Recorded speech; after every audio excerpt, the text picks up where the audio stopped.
వాగర్థావివ సంపృక్తౌ వాగర్థ ప్రతిపత్తయే జగతః పితరౌ వందే పార్వతీ పరమేశ్వరౌ. రామా మృక్కులు నీదు నామమునకున్ రమ్యాంఘ్రి పద్మాలకున్ శ్రీమన్మంజులమైన మేనికి ధనుర్లీలా కళాకేళికిన్ నీ మర్యాదకు ధర్మనిష్టకు రసోద్వేలమ్ము నీ గాధకున్ ప్రేమన్నీ పరివారమంతటికి శౌరీ రామచంద్ర ప్రభు శౌరీ రామచంద్ర ప్రభు. నమో మహద్భ్యో ఋషిభ్యో గురుభ్యో నమః. జాంబవత్ సుగ్రీవ హనుమత్ సీతాలక్ష్మణ భరత శత్రుఘ్న పరివార సమేత శ్రీరామచంద్ర పరబ్రహ్మణే నమో నమః. తపస్సు చేత శుద్ధ అయినటువంటి అహల్యాదేవి రామచంద్రమూర్తి ఆగమనంతో తాను శాపవిముక్తురాలై గౌతమునితో కలిసి ఆతిథ్యాన్ని సమర్పించుకున్నది. ఆతిథ్యాన్ని స్వీకరించాడు రామచంద్రమూర్తి. ఆ సమయంలో దేవతలు పుష్పవృష్టి కురిపించారు. దేవదుందుబులు మారుమ్రోగాయి. ఎక్కడైనా సరే పుష్పవృష్టి కురియడం, దేవదుందుబులు మారుమ్రోగాయి అంటే అందులో ఒక దివ్యత్వమైన ఘట్టం ఉందని అర్థం. ఇక్కడ రామచంద్రమూర్తి విశ్వామిత్రుడి వెంట బయలుదేరినప్పుడే దేవదుందులు మారుమ్రోగడం, గాలి చల్లగా ప్రశాంతంగా వీచడం తెలుసుకున్నాం. ఇప్పుడు మరొక ఘట్టం అంటే రాముని అనుగ్రహం ఎటువంటిది అంటే పాపాన్ని శాపాన్ని తాపాన్ని పోగొట్టగలిగేది రాముని దయ. అందుకే అహల్యాదేవి పవిత్రురాలైనప్పటికీ ఒకానొక దోషం చేత ఏర్పడినటువంటి ఆ పాపాన్ని, ఆ పాపమోచనం కోసం తాను శాపాన్ని స్వీకరించి తపస్సును ఆచరించింది. ఆ తపఫలంగా రామచంద్రమూర్తి దర్శనం లభించింది. ఆ దర్శనంతో శాపం నుంచి బయటపడింది. రాముని అనుగ్రహం పాప తాప శాపనాశకంగా కనబడుతోంది కనుక ఈ దివ్యఘట్టానికి సంతోషించి దేవతలు కుసుమృష్టి కురిపించారు. ఆ తర్వాత రామచంద్రమూర్తి మిథిలానగరంలోకి ప్రవేశించాడు. లక్ష్మణ విశ్వామిత్రాదులతో కలిసి అనేక మంది మహర్షులతో విశ్వామిత్రులు వెళుతూ ఉంటే ఆ వెనకాల రామలక్ష్మణులు ఉన్నారు.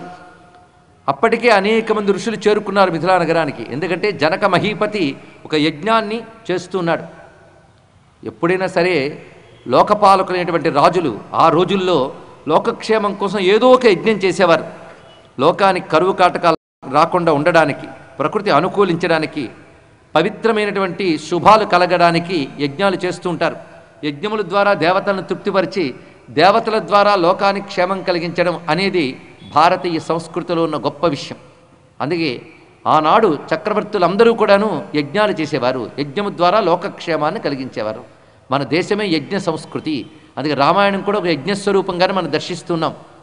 అన్ని యజ్ఞములతోనే ముడిపడి ఉన్నాయి. పరిశీలించండి ఇక్కడ ఈ రహస్యం. కళ్యాణ ఘట్టం తర్వాత ఇంకా మనం చెప్పుకుందాం రామాయణంలో యజ్ఞ రహస్యాలు. సరే, మొత్తానికి రామలక్ష్మణుల ఉభయులు విశ్వామిత్రుని వెనకాల ఉన్నారు. మిథిలలో ఎప్పుడైతే ప్రవేశించాడో విశ్వామిత్రుడు, వెంటనే జనక మహీపతి తన మంత్రి పురోహిత సామంతులతో కలిసి విశ్వామిత్రునికి స్వాగతం పలికాడు. ఎందుకంటే మహాత్ములు వచ్చినప్పుడు లేచి స్వాగతం పలికి తీసుకురావాలి.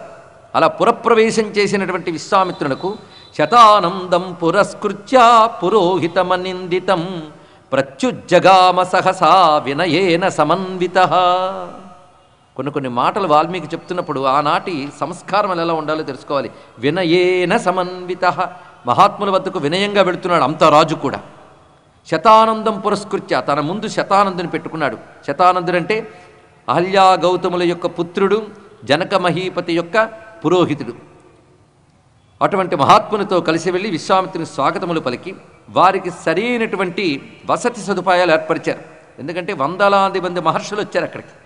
వాళ్ళందరికీ జల సదుపాయములు కలిగినటువంటి ప్రశాంత ప్రదేశంలో విడిది ఏర్పాటు చేశారు అంటున్నారు ఇక్కడ. అటు తర్వాత ఆ వచ్చినప్పుడు విశ్వామిత్రుని చూస్తున్నాడే కానీ జనక మహారాజు ఆయన దృష్టంతా అక్కడున్న యువకుడి మీదే పడినది. అప్పుడే యవ్వనారంభ వేళలో ఉన్నటువంటి వాడు ఆయనపై పడింది. ఇటు విశ్వామిత్రుని సత్కరిస్తున్నాడు కానీ ఆయన్నే చూస్తున్నాడు. ఆయన ఎవరు? రామచంద్రమూర్తి. రాముడి దగ్గర లక్షణం ఉంది, ఎవరు చూసినా ఆకర్షితులైపోతారు. అటువంటి స్వరూపం. జగద్భవాకర్షణశీలుడి వటువు శోభారాశి ఎవ్వండయా అంటారు విశ్వనాథ వారు. అక్కడ రామచంద్రమూర్తి ఎలా కనబడుతున్నాడంటే శ్రీ వక్షస్థలమందు డిగ్గిన గతిన్ చెల్వొంది గాఢోరసుండు ఆవిష్కారమునంది వచ్చిన మహాతేజుండు. ఆ వచ్చినవాడు వక్షస్థలం విశాలంగా ఉండి అద్భుతమైన బాహువులతో ఉన్నాడు. శోభ ఎలా ఉన్నదంటే లక్ష్మీదేవి ఆయన హృదయంలో ఉందా అన్నంత శోభగా ఉన్నాడు అని వర్ణించారు ఇక్కడ. దీని అర్థం ఏంటంటే లక్ష్మీదేవి ఎవరి హృదయంలో ఉంటుంది? నారాయణుడు, ఆయనే ఈయన అని చెప్పడానికి. ఇంత అద్భుతమైనటువంటి తేజోరాశి ఈ వటువు ఎవడు? ఆయన పక్కన ఉన్నటువంటి ఆ పిల్లవాడెవరు? ఇమౌ కుమారో భద్రంతే దేవతుల్య పరాక్రమౌ. జనక మహారాజ్ చూసిన వెంటనే అంటున్న మాట ఏమిటంటే, రూపం చూస్తే తెలుస్తున్నది దేవతుల్య పరాక్రమం, దేవతలతో సమానమైన పరాక్రమం కలిగిన వీరెవరు? వీరి నడకలోనూ ఒక గంభీరం ఉన్నది. గజ సింహ శార్దూల వృషభోపమౌ. ఇది చతుర్గతి అనే మాటకి ఇదే అర్థం. 4 రకాల గంభీరగతులు ఉన్నాయంటారు. గజ, సింహ, శార్దూల, వృషభ. అంటే ఏనుగు వలె, సింహము వలె, పెద్ద పులి వలె, వృషభము వలె గంభీర గమనం కలిగినటువంటి మహాపురుషుడెవరు? విశాలమైన నేత్రాలతో, నడుముకి కత్తులు వేలాడుతూ ఉండగా, చేతుల్లో ధనుస్సు ధరించి 2 భుజాలకి అమ్ముల పొదులుతో ఉన్నటువంటి వారు. ఒకవైపు పరాక్రమం, మరొక వైపు సౌందర్యం రెండూ కనబడుతున్నాయి. సముపస్థిత యవ్వనౌ, ఇప్పుడే ప్రవేశించిన యవ్వన శోభతో ఉన్నటువంటి మహాత్ములు.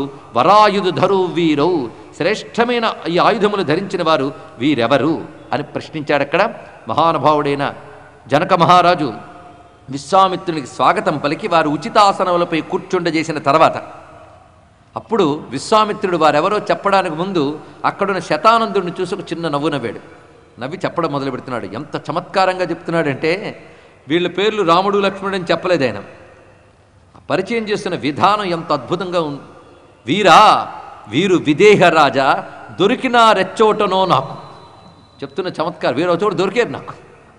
యాగరక్షణ కోసం ఆలోచిస్తూ వెళుతూ ఉంటే వెనక్కి తిరిగి చూసిన కనబడ్డారన్నాడు. ఇందులో అబద్ధమేం లేదు. అదే తర్వాత వీళ్ళు నాతో పాటు వచ్చారు, యజ్ఞరక్షణ చేశారు.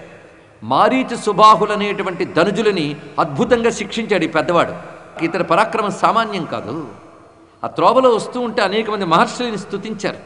అలా వస్తూ ఉండగా రాయి వలె తపస్సులో ఉన్నటువంటి అహల్యాదేవి ఈయన ప్రవేశమాత్రం చేత, ఆయన పాదస్పర్శ చేత, అంటే ఇక్కడ రాయి వలె అన్నాం, రాయి గా కాదు, రెండింటికి చిన్న తేడా ఉంది. ఆమె తపోదీక్షలో ఉన్నప్పుడు రాయి వలె ఉన్నది. అంటే ఒక శిల అయితే ఎలా అయితే నిశ్చలంగా స్థిరంగా ఉంటుందో అలా ఉంది కనుక రాయి వలె ఉంది, కానీ రాయి గా కాదు. ఆవిని ఏ ఒక్కరూ చూడలేని విధంగా తపస్సును ఆచరిస్తూ ఉన్నటువంటి తల్లి రామచంద్రమూర్తి ఆశ్రమంలో అడుగు పెట్టగానే వెంటనే ఆమె శాపము నుంచి బయటపడి ఈయన స్తుతించింది. అయితే రాముడని పేరు ఈయన చెప్పలేదండి. ఈయన అడుగుపెట్టిన వెంటనే అహల్యాదేవి తన యొక్క శాపస్థితి నుంచి తిరిగి స్వస్థితికి చేరుకుని ఈయన్ని రామ అని స్తుతించి ఆతిథ్యమిచ్చింది గౌతమునితో సహా. ఇంతే చెప్పాడు, పేరు చెప్పలేదు, ఎవరో చెప్పలేదు. ఎప్పుడైతే ఈ మాట విశ్వామిత్రుడు చెప్పాడో, ఈ పిల్లవాడు వస్తూ ఉండగా ఒక ఆమె శాప విమోచనం పొంది ఈయన స్తుతించింది అనగానే అక్కడ ఉన్నటువంటి శతానందుడు ఒక్కసారి లేచి నిలబడ్డాడు. ఎందుకంటే ఆయనకి తన తల్లి స్థితి తెలుసు, తన తల్లికి శాప విమోచన ఎప్పుడు అవుతుందో కూడా తెలుసు. దానికోసం ఎదురు చూస్తున్నాడు. ఇప్పుడు అయ్యిందన్న విషయం ఇప్పుడే తెలిసింది ఆయనకి. హృష్టరోమ మహాతేజ శతానందో మహాతపాహ గౌతమస్య సుతో జ్యేష్ఠ తపసా జ్యోతిత ప్రభ. అక్కడ ఒక్కసారి ఒళ్ళు పులకించి శతానందుడు ఈ మాట వించు లేచి వింటూ ఒక్కసారి లేచి, ఏమీ అమ్మ శిలా తపస్వినియు తానీ కుర్రకాల్తాకినన్ శ్రీమన్మోహన మంజులాకృతిని దాల్చన్ చెప్పవే గాధిసూతి ఈతడు రాముడవునా. అతడు ఏమిటి అనేది శతానందుడి చేసి చెప్పించాడు విశ్వామిత్రుడు. ఎంత చమత్కారంగా చూడండి, పేరు చెప్పకుండా శతానందుడు లేచి, శిలాతపస్విని అయిన మా అమ్మ. ఎంత అద్భుతమైన మాట వాడారో విశ్వనాథ సత్యనారాయణ గారు. తెలుగువారికి మరో వాల్మీకి దొరికినట్టు దొరికాడు ఆయన. కానీ చాలామంది తెలుగువారికి ఆయన పేరు కూడా తెలియదు. ఎంత అందమైన తెలుగు పద్యం ఇస్తున్నాడు. ఏమీ అమ్మ శిలాతపస్విని, శిలవలే తపస్సు చేసినటువంటి మా అమ్మ ఈ కుర్రకాల్తాకినన్ శ్రీమన్మోహన మంజులాకృతిని దాల్చన్. ఈయన ఆశ్రమంలో ప్రవేశించిన వెంటనే, అంటే ఆమె పాదం ఈ రాయికి తగలక్కర్లే, ఆశ్రమంలో పాదస్పర్శ చేతనే ఆమె మళ్ళీ అంత అందమైన ఆకృతి ధరించిందంటే ఇతడు రాముడే.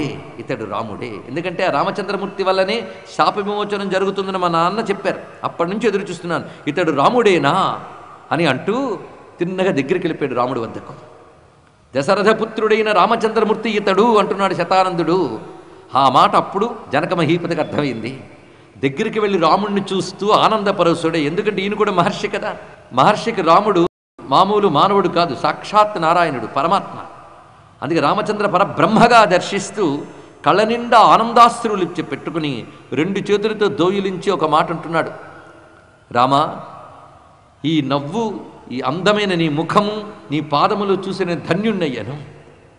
మొత్తానికి నీ దయ వల్ల నా తల్లి శాప విమోచన అయినది. అపితే మునిశార్దూల మమ మాత యశస్వని దర్శిత రాజపుత్రాయ తపోదీర్ఘముపాగత అపిరామే మహాతేజ మమ మాత యశస్వని. ఈ రామచంద్రమూర్తి యొక్క దయ వల్ల మా అమ్మ శాపం నుంచి బయటపడింది. బయటపడ్డాక ఈ రామునికి సరైన ఆతిథ్యం ఇచ్చింది కదా విశ్వామిత్ర అనంటే, విశ్వామిత్రుడు చక్కని ఆతిథ్యాన్ని ఇచ్చినది రామచంద్రమూర్తి కూడా అనుగ్రహించాడు అని చెప్పగానే ఆ కన్నీళ్లతో ఎలా చూస్తున్నాడయ్యా రాముని అంటే, త్రావుచున్న కన్నులతో చూచే అన్నారు విశ్వనాథ వారి ఇక్కడ. అపితే మునిశార్దూల మమ మాత యశస్వని దర్శిత రాజపుత్రాయ తపోదీర్ఘముపాగత అపిరామే మహాతేజ మమ మాత యశస్వని. ఈ రామచంద్రమూర్తి యొక్క దయ వల్ల మా అమ్మ శాపం నుంచి బయటపడింది. బయటపడ్డాక ఈ రామునికి సరైన ఆతిథ్యం ఇచ్చింది కదా విశ్వామిత్ర అనంటే, విశ్వామిత్రుడు చక్కని ఆతిథ్యాన్ని ఇచ్చినది రామచంద్రమూర్తి కూడా అనుగ్రహించాడు అని చెప్పగానే ఆ కన్నీళ్లతో ఎలా చూస్తున్నాడయ్యా రాముని అంటే, త్రావుచున్న కన్నులతో చూచే అన్నారు విశ్వనాథ వారి ఇక్కడ. కొందరు నమిలేసినట్టు తాగేసినట్టు చూస్తుంటారు. ఇక్కడ ఈయన రాముని తావుతున్న కళ్ళతో చూశాడు. అంటే రాముని యొక్క రూప సౌందర్యాన్ని తన నేత్రాలతో పానం చేస్తూ ధన్యుడై, స్వాగతం తే నరశ్రేష్ఠ దిష్ట్యా ప్రాప్తోసి రాఘవ. ఓ నరశ్రేష్ఠ రామచంద్ర, నీకు స్వాగతము. భాగ్యవశాత్తు మాకు లభించావు. అంతేకాదు, ఈ విశ్వామిత్రుడు సామాన్యుడు కాడు, ఈయన వెంట వచ్చావు, అదొక యోగం. అచించకర్మ తపసా బ్రహ్మర్షి రతుల ప్రభ. విశ్వామిత్రుడు ఎవరు ఊహించలేనటువంటి అద్భుతాలు చేసినటువంటి మహాత్ముడు. రాజర్షి అయి తిరిగి తపస్సు చేత బ్రహ్మర్షి అయ్యాడు ఈ మహాత్ముడు. సాటిలేని తేజస్సుతో ఉన్న ఈ మహాత్ముడు సామాన్యుడు కాదయ్యా అంటూ ఇక్కడ ఆ సభలో అందరూ కూర్చొని ఉండగా శతానందుల వారు విశ్వామిత్రుని చరిత్రనంతటినీ కూడాను వినిపింపజేశారు రామచంద్రమూర్తికి. ప్రక్కన విశ్వామిత్రుడు కూడా వింటున్నాడు, జనక మహారాజు కూడా విన్నారు. ఆయన చరిత్ర విని జనక మహారాజు కూడా ధన్యుణ్ణని నమస్కారం చేసుకున్నారు. అటువంటి బ్రహ్మర్షి తన వద్దకు రావడం తన భాగ్యంగా భావించాడు జనక మహారాజు. అటు తర్వాత ఆ రాత్రి విశ్రాంతి అయిన తర్వాత మరురోజు ఉదయం మళ్ళీ సభ తీర్చబడింది. యజ్ఞానికి కావలసినటువంటి దీక్షలు పద్ధతులు ఆరంభమవుతున్నాయి. ఆ సభలో విశ్వామిత్రుడు జనక మహారాజుతో అంటున్నారు, యజ్ఞానికి వచ్చిన అనేక మంది మహర్షులు ఉన్నారు, అందులో మంత్రి సామంత పురోహితులు ఉన్నారు, అదేవిధంగా మిత్రులుగా యజ్ఞానికి వచ్చినటువంటి రాజన్యులు ఉన్నారు. అలాంటి సభలో మహానుభావుడైన విశ్వామిత్రుడు జనక మహారాజును ఉద్దేశించి చెప్తున్నాడు, పుత్రవు దశరథస్యేమో క్షత్రియవు లోక విస్తృతవు. వీరు ఉభయులు దశరథ మహీపతి యొక్క పుత్రులు. లోకమనందు ఇప్పటికే వీరి కీర్తి చాలా వ్యాపించింది. ఇలాంటి ఉత్తమమైనటువంటి వీరులు యజ్ఞానికి ఎందుకు వచ్చారు నువ్వు అడగవచ్చు. నీ దగ్గర ఒక గొప్ప ధనుస్సు ఉంది కదా, అది ఒక్కసారి చూపించి వీళ్ళకి అన్నాడు. అందుకు నేను వీళ్ళని తీసుకొచ్చాను. ద్రష్టుకామౌ ధనుశ్రేష్టం యదేతత్వయి తిష్టతి. నీ దగ్గర ఉన్నటువంటి ఆ ధనుస్సుని తీసుకురా, వీరు చూస్తారు అని చెప్పగానే దాని పేరు శివధనువు. ఈ శివధనువుని తెప్పించే ముందు ఆ ధనుస్సు ఎలా వచ్చిందో ఏమిటో వివరిస్తున్నాడు జనక మహారాజు ఆ సభలో. మీరు చెప్పినట్లు అవశ్యము నేను ధనుస్సుని తెప్పిస్తాను, కానీ ఈ ధనుస్సు వెనకాల ఒక కథ ఉన్నది. ఈ ధనుస్సుని నేను ఎవరికి చూపిస్తున్నాను, ఎందుకు వినియోగిస్తున్నానో కూడా చెప్తున్నాను మీకు ఈ మహర్షుల సమక్షంలో. ప్రధానంగా నాకు ఈ ధనస్సు పూర్వీకుల నుంచి లభించినటువంటి ఒకానొక వరము. మా వంశంలో 6వ తరానికి చెందిన దేవరాతుడు అనేటువంటి చక్రవర్తి ఉండేవాడు. ఆయనకు పరమేశ్వరుడు ఈ ధనుస్సుని ప్రసాదించాడు. అది కూడా ఈ ధనుస్సు యొక్క మహిమ ఏమిటంటే, శివుడు ఈ ధనుస్సుని తన చేత్తో పట్టాడు. దీన్ని విశ్వకర్మ తయారు చేసి ఇచ్చాడు శివునకు. అంటే శివునికి ఎన్నో ధనుస్సులు ఉన్నాయండి. ఈ ధనుస్సు ఇచ్చాడంటే శివుడి దగ్గర లేదనుకోవద్దు. శతధన్వనే నమః అని రుద్రమే చెప్తోంది. ఆయనకి అనేక రకాల ధనుస్సులు ఉన్నాయి. పినాకమునకు ధనుస్సు ఎలా ఉన్నది, ఇది కాక మేరు పర్వతాన్ని ధనుస్సుగా కూడా తీసుకున్నాడు. ఇది ఒక ధనుస్సు, విశ్వకర్మ ఇచ్చాడు ఈ ధనుస్సుని. ఈ ధనుస్సుని శివుడు ఎప్పుడు పట్టుకున్నాడంటే, దేవతలందరూ దక్షయజ్ఞంలో పాల్గొని శాస్త్రవిరుద్ధంగా ప్రవర్తించారు. అప్పుడు వీరభద్రుడు వచ్చి వాళ్ళని శిక్షించాడు. ఆ సమయంలో ఆ దేవతల్ని తాను దండించడానికి ఒక ధనుస్సును పట్టుకున్నాడు. పట్టుకోగానే దేవతలందరూ శివుడు తప్పు చేసినందుకు ఆగ్రహించిన జగదీశ్వరుడు కనుక పాదాల మీద పడితే వెంటనే క్షమిస్తాడు అని తెలుసుకుని క్షమించమని వేడుకుని ప్రార్థించారు దేవతలు. వెంటనే తన ధనస్సును ఉపసంహరించి ఆ దేవతలకి మీరు పూజించుకోండి అని కానుగ్గా ఇచ్చివేశాడు ధనస్సుని. అప్పటి నుంచి దేవతల వద్ద ఉన్నది. మా పూర్వీకులు చేసిన యజ్ఞములకు సంతోషించి ఆ దేవతలు శివుని అనుమతితో మా పూర్వీకుడైనటువంటి దేవరాతునికి ఇచ్చారు. అప్పటి నుంచి మేము పూజిస్తున్నాం పరంపరగా. ఇలాంటి పవిత్రమైన ధనుస్సు అది. ఇది ధనుస్సు కథ. ఈ ధనుస్సుకు ముడిపడిన మరో కథ చెప్తున్నాను. ఒకప్పుడు నేను యజ్ఞం చేయాలనే సంకల్పంతో భూమిని దున్నుతూ ఉన్నాను. చూడండి మన యొక్క పద్ధతులు ఎన్ని చెప్తారో ఇక్కడ. భూమిని శుద్ధి చేయాలి అంటే దాన్ని దున్నాలి. దున్నితేనే భూమి శుద్ధి అవుతుంది. పూర్వకాలంలో ఒక ఇల్లు కట్టాలన్నా, ఒక గుడి కట్టాలన్నా, యాగశాల చేయాలన్నా ఒక పద్ధతి ఉండేది. ముందు ఆ భూమిని దున్నేవారు. భూమిని దున్నితే భూమిలో ఉన్న దోషాలు పోతాయి. భూమిని ఆశ్రయించి ఉన్న ఏ దోషాలు ఉన్నాయో అవన్నీ పోవాలంటే భూమిని దున్నాలి. అందులో యజ్ఞం చేయాలంటే తప్పకుండా దున్నాలి. చూసారా ఎప్పటి నుంచి మనకి ఆవు యొక్క అవసరం ఎలా ఉన్నదో. ముందు వృషభం అన్నా ఆవన్నా గోసంతతే. వృషభం చేత దున్నిస్తారు. ఆ తర్వాత యజ్ఞవాటిక నిర్మాణం జరుగుతుంది. యజ్ఞవాటికంతా నిర్మాణం అయ్యాక ఆవుని ప్రవేశింపజేస్తారు. అప్పుడు యజ్ఞం చేయడానికి అర్హత ఏర్పడుతుంది. ఇప్పుడు మనకు అవన్నీ తెలిగిపోయినా ఇల్లు కట్టుకున్నాక లోపలికి ఆవును పంపించాలని మాత్రం తెలుసు. అపార్ట్మెంట్ల్లోకి సాధ్యం కాదు, అది వేరే విషయం. మొత్తం మన సంస్కృతిలో ప్రధానంగా కర్షణాది ప్రతిష్టాంతం అని ఒక మాట ఉన్నది. కర్షణాది ప్రతిష్టాంతం, దున్నడంతో మొదలుపెట్టుకుని ప్రతిష్ఠ చేసే వరకు. ఇది ఆలయ నిర్మాణం కానీ, అదేవిధంగా గృహ నిర్మాణం కానీ, యజ్ఞశాల నిర్మాణం కానీ ఇలా ఉంటుంది. అయితే ఎవడు దున్నాలి? ఎంత సంపన్నుడైన పనివాళ్ళ చేత దున్నించకూడదు, యజమాని దున్నాలి ఇక్కడ మొట్టమొదటిగా. అలా నేను యజ్ఞం చేయాలనే సంకల్పంతో అథమే కృషత క్షేత్రం, నేను యజ్ఞం చేయాలని నాగలి పెట్టి దున్నుతూ ఉన్న సమయంలో, ఎద్దులకి నాగలి పెట్టి దున్నుతున్న సమయంలో ఆ నాగలికి కొసలో నాగేటి చాలు అంటారు, ఒక పదునైన భాగం. అది సువర్ణంతో నిర్మాణమై ఉంటుంది. మహారాజులు యజ్ఞం చేసేటప్పుడు ఆ విధంగా చేస్తారు. అటువంటి నాగేటి చాలుకి ఏదో తగిలింది. ఏం తగిలిందా అని తీస్తే చెక్కు చెదరకుండా మహాసువర్ణ తేజస్సుతో ప్రకాశిస్తున్నటువంటి ఒక శిశువు, స్త్రీ శిశువు నాకు లభించింది అన్నాడు. ఆ తల్లే సీతమ్మ. సీతమ్మ యొక్క వృత్తాంతం ఇక్కడ చెప్పబడుతున్నది. ఆ భూపుత్రిక లభించింది. వెంటనే నేను ధన్యుణ్ణని భావించాను. నాగేటి చాలుని సంస్కృతంలో సీత అని అంటారు కనుక నాగేటి చాలుకు దొరికింది కనుక నాగేటి చాలు పేరు పెట్టుకున్నాను, సీత అని. అంటే యజ్ఞానికి సంబంధించిన ఒకానొక నామాన్ని పెట్టుకున్నాను నేను. భూతలాదుత్థిత సాతు వ్యవర్ధత మమాత్మజ క్షేత్రం శోధయత లబ్ధ నామ్నా సీతేతి విస్తృత. భూతలం నుంచి పుట్టినటువంటి ఆమె సామాన్యమైనటువంటి స్త్రీ కాదు. ఇదేదో భూమిలో ఎవరో పాతి పెడితే దొరికిన ఆవిడ కాదు. నన్ను అనుగ్రహించడం కోసం అంతరిక్షమునందు సర్వమునందు ఉన్నటువంటి ఒకానొక మహాదేవితామూర్తి ఎవరో నాకు తనంత తానుగా దొరికారు శిశు రూపంలో. భూతలం నుంచి దొరికినటువంటి అయోనిజ అయిన ఆమెను. అయోనిజ అంటే స్త్రీ గర్భంలో ఉండి ఉత్పన్నమై రాలేదు ఆవిడ, తనంత తాను వ్యక్తమైనటువంటి స్వరూపము. ఆమెను నేను నా కుమార్తెగా పెంచాను. అయితే ఆమెకు యుక్త వయస్సు రాగానే ఇంక వివాహం చేయడానికై నా ప్రయత్నం నేను చేసేటప్పుడు ఈమెను వీర్యశుల్క అని నిర్ణయించుకున్నాను. జనక మహారాజు ఆలోచన చూడండి ఎంత గొప్పగా ఉన్నదో. జనక మహారాజుకి సీతమ్మ కాక మరొక సంతానం కూడా ఉన్నది. తన భార్యకి కలిగినటువంటి సంతానం ఊర్మిళాదేవి. అయినప్పటికీ ఈయన వీర్యశుల్క అనే నియమం మాత్రం సీతమ్మకే పెట్టుకున్నాడు. వీర్యశుల్క అంటే వీరుడైన వానికి మాత్రమే సీతమ్మని ఇచ్చి వివాహం చేస్తాను అన్నాడు. ఎందుకంటే ఇక్కడ జనకరాజు ఆలోచన మనం కొంచెం అర్థం చేసుకునే ప్రయత్నం చేయాలి. ఈమె సామాన్యురాలు కాదు, తన కూతురిగా పెంచబడినప్పటికీ ఒకానొక దేవతామూర్తి. ఆ దివ్యమైనటువంటి స్త్రీకి దివ్యమైన వరుడు రావాలి. దివ్యమైన వరుడెవడు తానెలా నిర్ణయించగలడు? అందుకు ఆయన పెట్టుకున్నది ఏంటంటే ఈ శివధనువును ఎవడు ఎక్కువ పెడతాడో వాడికిచ్చి వివాహం చేస్తాను ఒక నియమాన్ని ఆయన ప్రకటించాడు.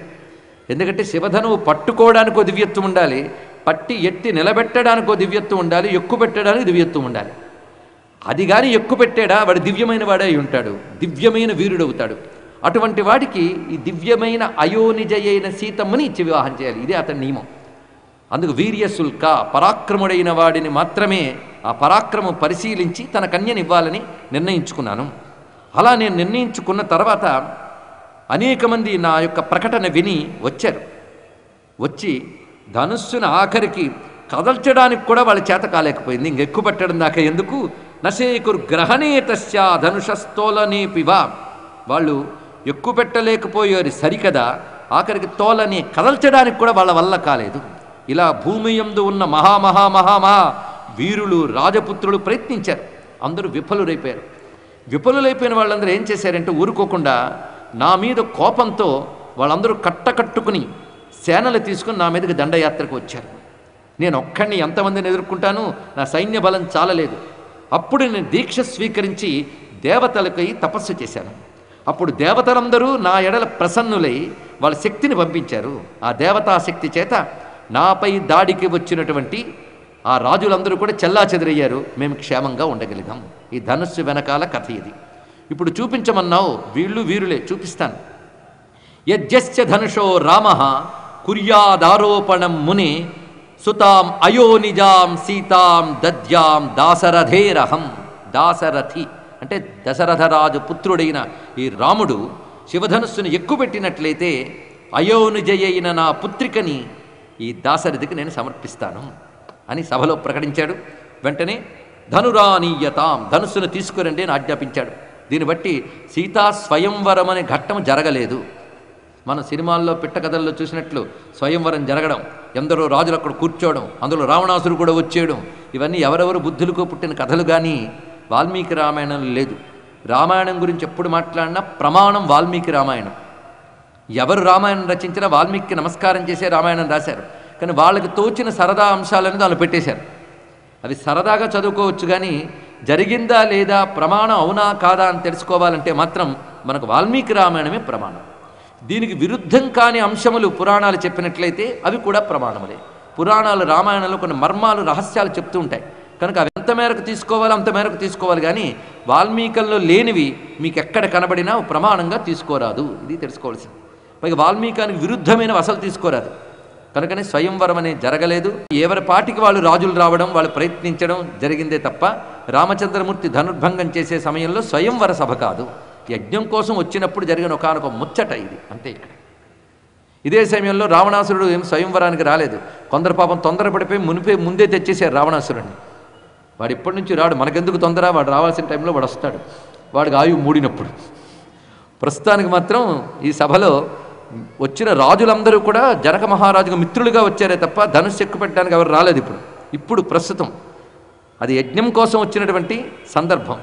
మహర్షులు ఉన్నారు, విశ్వామిత్రుల వారు ఉన్నారు. ఇప్పుడు రామచంద్రమూర్తి సిద్ధమై ఉన్నాడు, ధనుస్సును తీసుకొస్తున్నారు. తతస్స రాజా జనక సామంతాన్వ్యాధిదేశ. ఇప్పుడు ధనుస్సు ఎలా తెస్తున్నారంటే రుణాం శతాని పంచాశత్ వ్యాయతానాం మహాత్మనాం.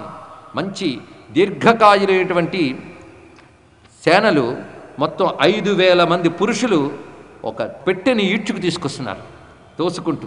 దానికి 8 చక్రాలు ఉన్నాయి. మంజూషాం అష్టచక్రాంతాం. మంజూష అంటే పెట్టె. అష్టచక్రాం 8 చక్రాలు ఉన్న పెద్ద పెట్టె. దాన్ని 5,000 మంది తోసుకొచ్చారు. అంత బలమైనటువంటి ఆ పెట్టె. ఆ పెట్టె లోపల ధనస్సున్నది. ఆ ధనస్సు, ఆ పెట్టె తీసుకురాబడింది. ఇప్పుడు ఆ పెట్టె మూత తెరిచి ధనస్సును చూపించారు. ఆ ధనుస్సు పుష్పములతో, గంధములతో, చందనము ఇత్యాదులతో, అలాగే కుంకుమ, పసుపు మొదలైన వాటితో పూజింపబడి ఉన్నది. అంటే నిత్యం దేవతార్చనలో దీన్ని పూజిస్తున్నారు. అంత పవిత్రంగా ఉన్నటువంటి ధనుస్సు అది.